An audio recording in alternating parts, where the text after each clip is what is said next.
अगर आप 2026 के अंदर गोट फार्मिंग करने का सोच रहे हैं तो आज की वीडियो के अंदर मैं आपको मुकम्मल फिजिबिलिटी रिपोर्ट देने वाला हूं कि कितनी आपकी इन्वेस्टमेंट आएगी अगर आप अभी ये कारोबार शुरू करते हैं। हमने तकरीबन 1.5 साल पहले शुरू किया था, हमारा उस वक्त सिनेरियो और था। अभी आप शुरू करेंगे तो रेट और होंगे, लेकिन मेरी कोशिश ये होगी कि आपको मार्केट के रेट के साथ जो चीज़ें अवेलेबल हैं, ये जो चीज़ें गोट फार्मिंग के अंदर ज़रूरी हैं, वो आपको बताई जाएँ।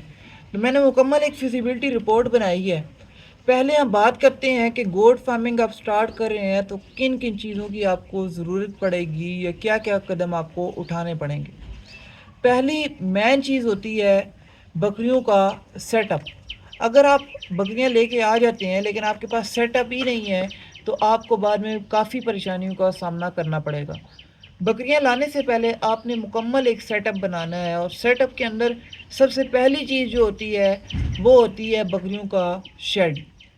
दूसरे नंबर पे अगर बात की जाए तो आपने ज़मीन देखनी है कि किस तरह की ज़मीन होनी चाहिए, क्योंकि बाज़ औक़ात आप ऊपर छत तो अच्छा डाल देते हैं लेकिन कभी कभार बारिश होती है तो उसमें पानी खड़ा होता है, कीचड़ बन जाता है और बकरियों को खाने में काफ़ी मुश्किल होती है। चौथे नंबर पे मेन चीज़ आपने बकरियां लानी है। बकरियां किस तरह की लानी है ये भी आपको अभी मैं बताऊंगा। और पाँचवें नंबर पे मेन चीज़, और इसे आप कभी भी नहीं छोड़ सकते और इसे आपने जहन में रखना है, और वो है बकरियों का खाना। तो अगर हम शेड की बात करें तो शेड एक आम सा शेड होना चाहिए जो कि गर्मी सर्दी बर्दाश्त कर सके, बारिश बर्दाश्त कर सके। इसमें आप बांस का छत भी डाल सकते हैं, लकड़ी का भी छत आप डाल सकते हैं, या अगर आपके पास थोड़े पैसे ज़्यादा हैं तो गार्डर भी आप डाल सकते हैं। क्योंकि बकरी को ये परवाह नहीं है कि आप उसे किस माहौल में रख रहे हैं, बस बकरी को गर्मी सर्दी से आपने बचाना है। दूसरे नंबर पे मैन आपकी कॉस्ट आएगी, वो होगी सीवरेज के ऊपर और पानी के इंतज़ाम के ऊपर, और उसके बाद जो है ज़मीन की के ऊपर। ज़मीन को आपने ऐसा बनाना है कि बारिश हो तो वो जो है पानी सारा बाहर की तरफ जाए और वहाँ पे खड़ा ना हो। तो वो आप मिट्टी की तह लगा दें या उसके ऊपर आप हल्का फुल्का हाका डाल दें ताकि जो थोड़ी सख्त हो जाए ज़मीन। और या बीच में आप नाली का इंतज़ाम कर सकते हैं, बीच में आप पाइप लगा सकते हैं पीवीसी के। खुलियों पे आपका खर्चा आएगा। खुली आप लकड़ी की बनवाएं ताकि आप इसे बाद में अगर एक जगह से दूसरी जगह लेके जाना चाह रहे हैं तो वो भी चली जाएं। अगर आप एकदम सीमेंट की खुलियाँ बनवाएंगे तो वो बाद में किसी काम की नहीं होती। अगर आपने जगह चेंज करनी है तो वो फिर आपके पाबंद रहेंगे। तो ये खुली अगर आप एक बड़े साइज़ की देखें तो 7 से 8 हज़ार रुपये की बन जाती है, और अगर दो बनवाएंगे तो ये 14 हज़ार रुपये की बन जाएंगी। उसके बाद मेन खर्चा होता है बकरी के ऊपर। बकरी आपने किस तरह की लानी है, तो बकरियां होती हैं दो किस्म की। पहली होती है देसी और दूसरी होती है नस्ली बकरियां। तो मैं आपको रिकमेंड करता हूं कि आप अपने आसपास माहौल पे देखें कि आपके आसपास किस किस्म की बकरियां हैं।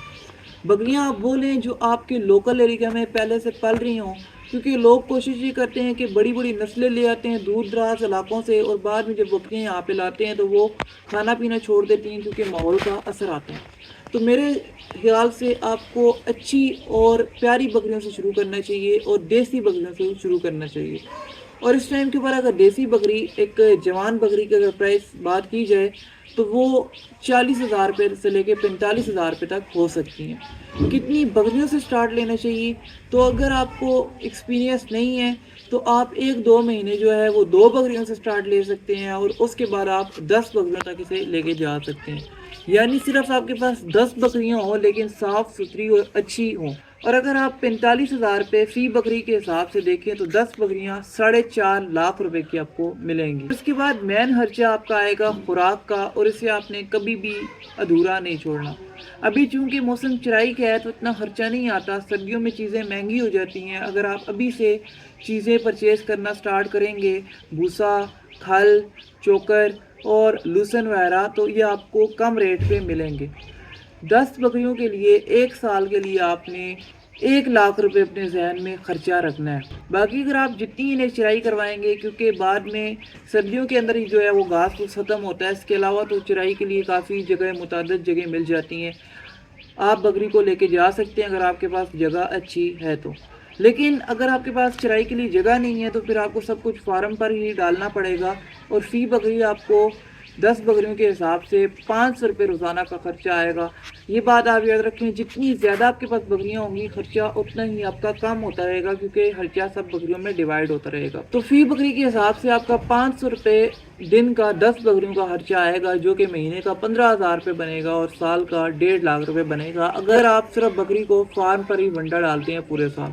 और अगर आप बकरी को चराई करवाते हैं तो आप इस खर्चे को ना होने के बराबर तक लेके जा सकते हैं। तो यूँ अगर बात की जाए 10 बकरियों की और 10 बकरियों की शेड की और कुल मिला के इनके खाने पीने की, तो ओवरऑल आपका जो खर्चा आने वाला है या जो इन्वेस्टमेंट आपकी आने वाली है 7 से 7.5 लाख रुपए तक आपकी इन्वेस्टमेंट आएगी। तो ये 10 बकरियों की एक नॉर्मल सी फिजिबिलिटी रिपोर्ट आपके सामने मैंने रखी है। इंशाल्लाह अगर आप इसके मुताबिक अमल करेंगे तो आपको कामयाबी भी ज़रूर मिलेगी। लेकिन अगर आपका कोई भी सवाल हो, कोई भी क्वेश्चन हो, आप कमेंट सेक्शन में मुझसे पूछ सकते हैं। बाकी मिलते हैं एक नेक्स्ट वीडियो में, तब तक के लिए दीजिए इजाज़त। अल्लाह हाफ़िज़।